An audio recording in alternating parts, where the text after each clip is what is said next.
Good morning, guys. It is a Sunday morning, the following day of the disaster. I'm not sure if you guys caught my last post, but I ended up stripping this vacuum port from here. I was looking to transfer this port with this port. So having removed this, unfortunately, this is aluminum, and you know what happens with aluminum, has a tendency to strip easily. So unfortunately, that's what I did last night, pretty much dejected. So I spent last night disconnecting the intake manifold off from the injectors and the fuel lines and off the block, so that I can go ahead and tap this and do it properly, fix it properly. So I went this morning to pick up a MPT tap and die set, which I did not have. I just had the metric. So I got that squared away, as you guys can see.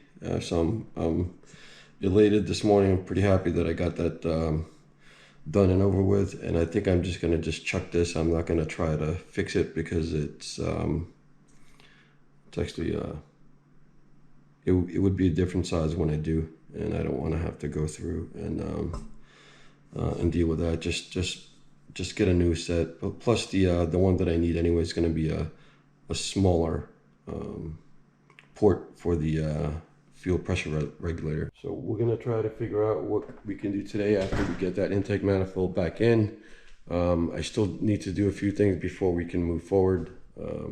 I may, if I have an opportunity today, after getting the intake manifold back in place, is to go ahead and remove the fog brackets and see if I can somehow manage to get the bumper to fit back with those IC pipes. I am just gonna go ahead, like pretty much what I've done before, just stitch up some of the things that I do with the STI and how I'm progressing with it. So as you guys been following my build, broken bolts and strip threads is not it's not an uncommon thing for me. So, and I've been pretty careful, so I'm not quite sure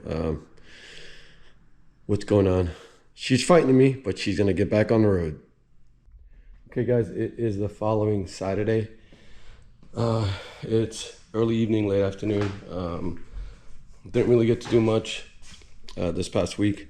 What I have done is, if you guys noticed, I did get her back on the ground because I am complete with doing anything underneath the car. I've already gone ahead and installed the O2 sensor that goes to the up pipe.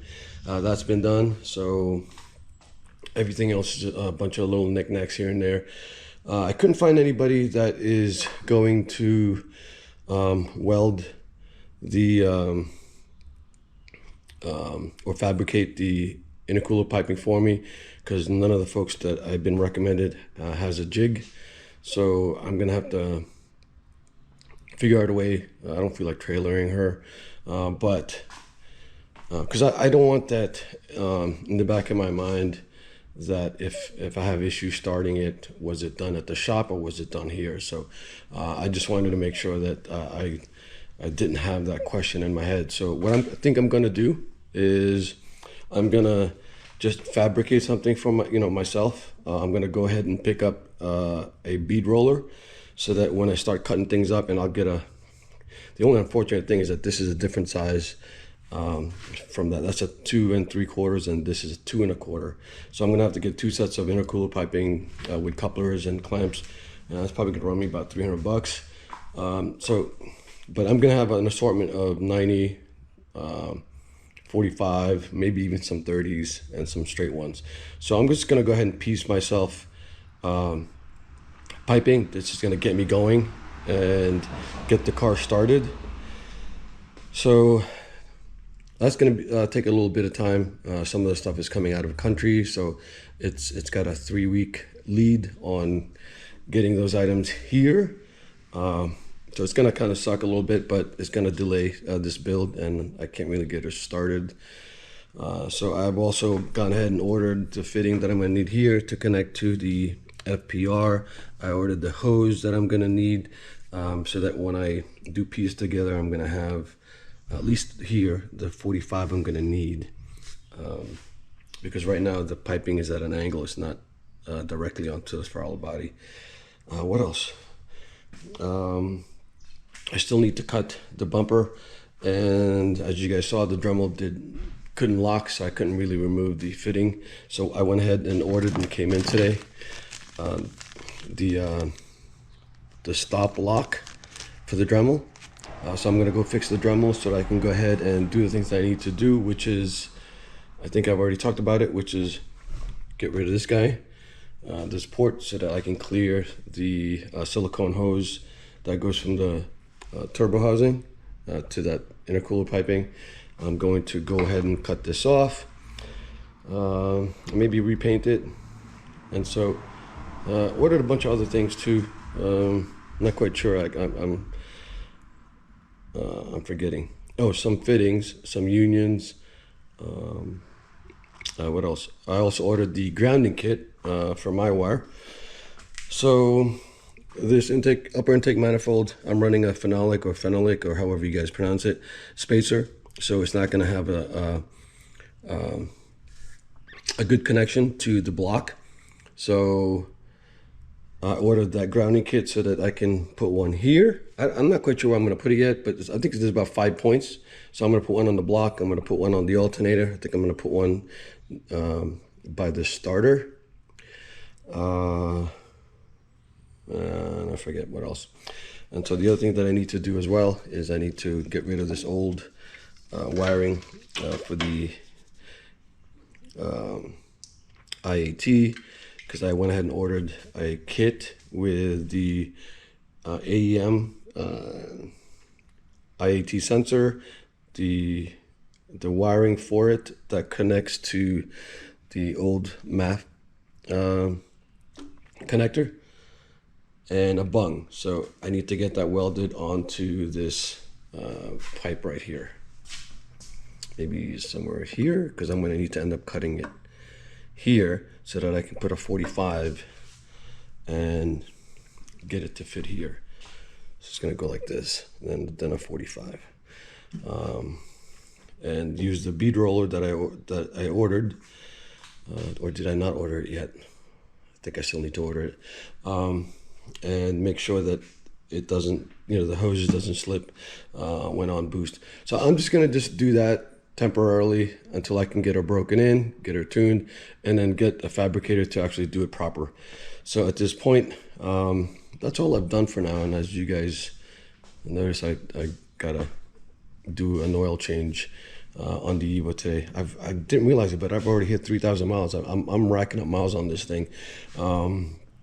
She's been to New York back and forth a great deal amount of times, and she hasn't let me down since. And I'm very proud of this car.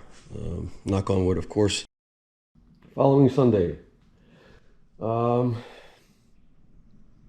put the NSX on tender because I had to, when I moved around yesterday, I had to kind of jump start her. I've never really had that much luck with Odyssey batteries not keeping this charged unless they're on a tender, and it's not even cold out. So anyway, so I can't really do much today outside of just maybe cleaning the air filter that I pulled out from storage.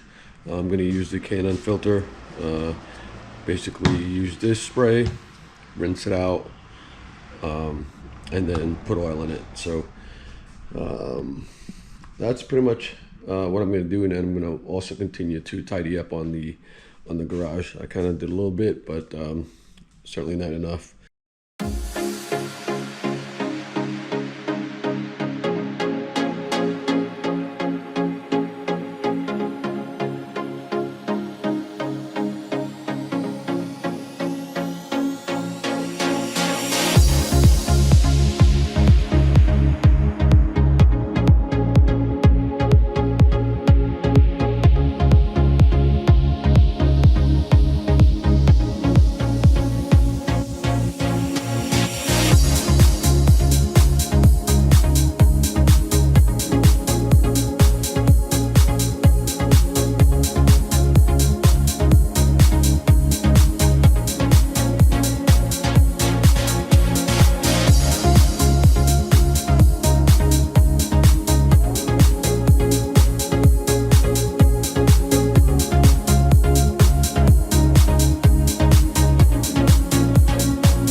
think I'm just gonna go ahead and start cutting up the bumper.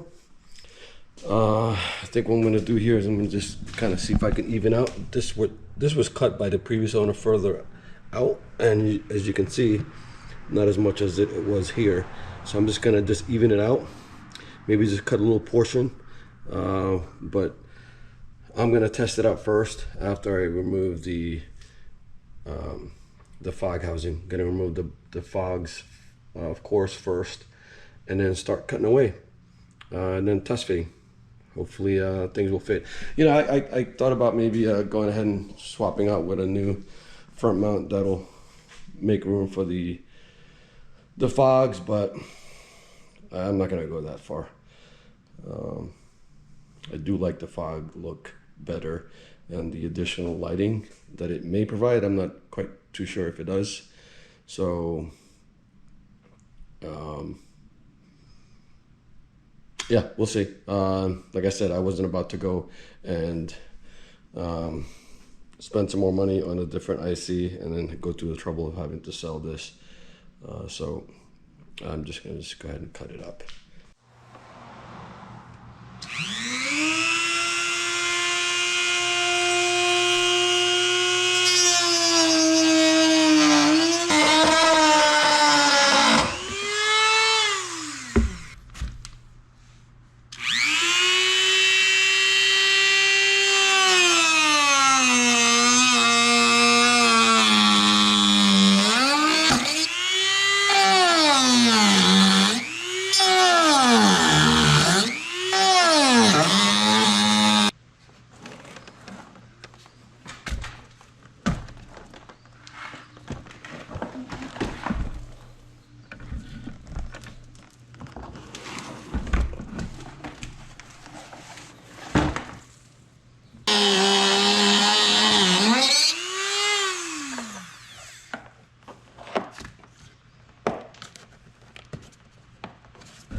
So that's what she looks like.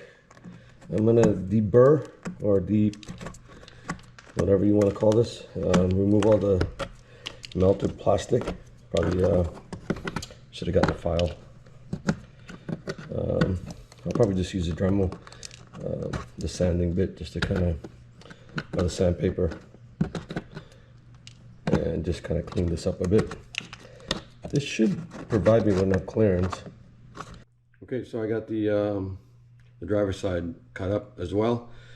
Not so bad, I guess. I was really feeling anxious about doing this, and I've kind of been procrastinating it too, because I didn't really want to cut up a stock bumper, but it was already cut up from the previous owner anyway, because he had a front mount. So just gotta make sure it's clean. I did do a test fit, and this is kind of preventing me from moving the bumper further back towards the mounting points. So I am going to just cut a little bit of that and maybe do it right along this line. And once I get that done, and on the other side, I should be able to mount this bumper and see how she looks.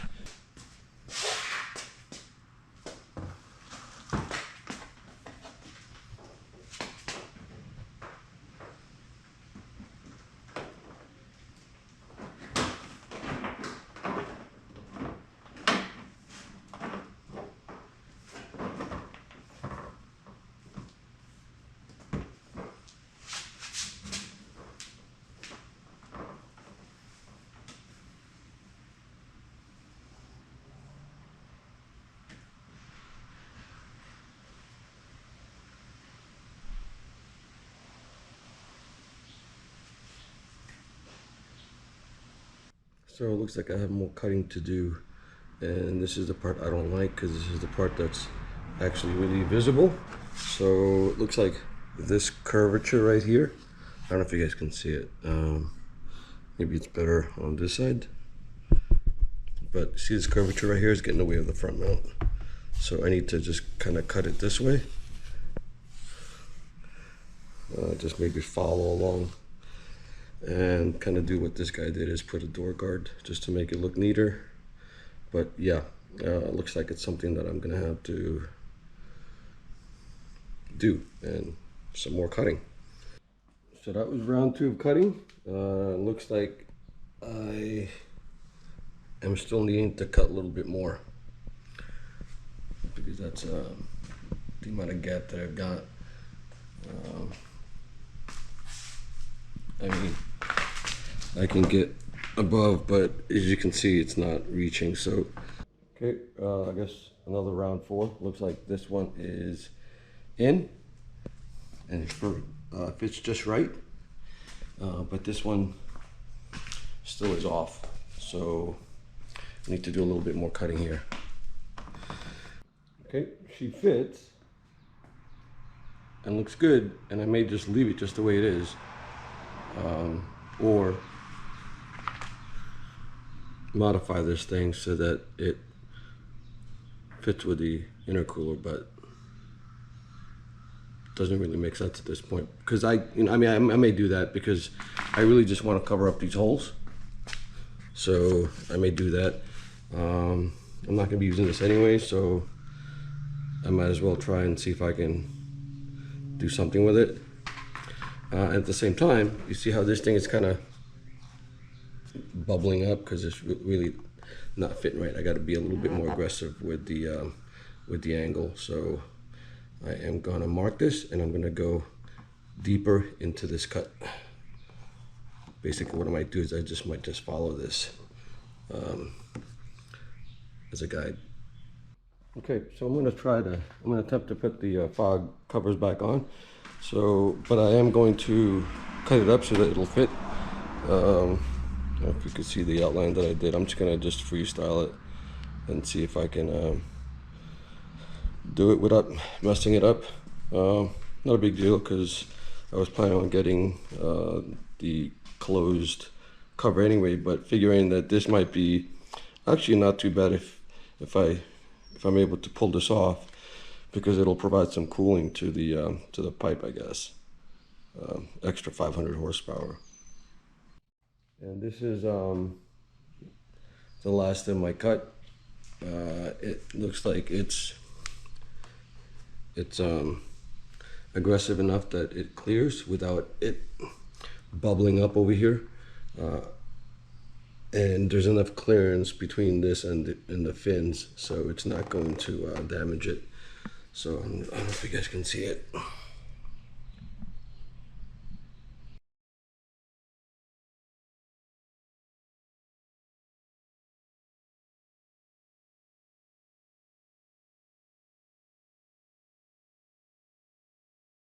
Okay, just got back from the hardware store, picked up the hardware that I need.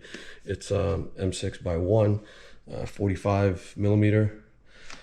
I got it mounted, and as you notice, the motor is up top as opposed to on the bottom, as it would be stock, because this motor will not clear the hose that runs to the intercooler piping and the turbo housing.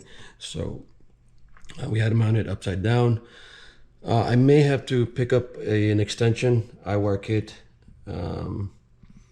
because it does reach, but the problem is it's very tight. So I just want to make sure that, yeah, just for peace of mind, I'm just going to go ahead and get the extension, so that there's some give. Also picked up a 45 because I'm going to angle the piping that came from Michi for this intercooler. And I'm just going to, just like I said from before, I'm going to piece all these pipes together. I'm going to cut them where I need to, bead roll them, and just get the car started. So on to the next things. As soon as I start getting some more parts, I'll start capturing it and filming it and posting it on here as a continuation. So this is as far as I can do today, and yeah, on to the next.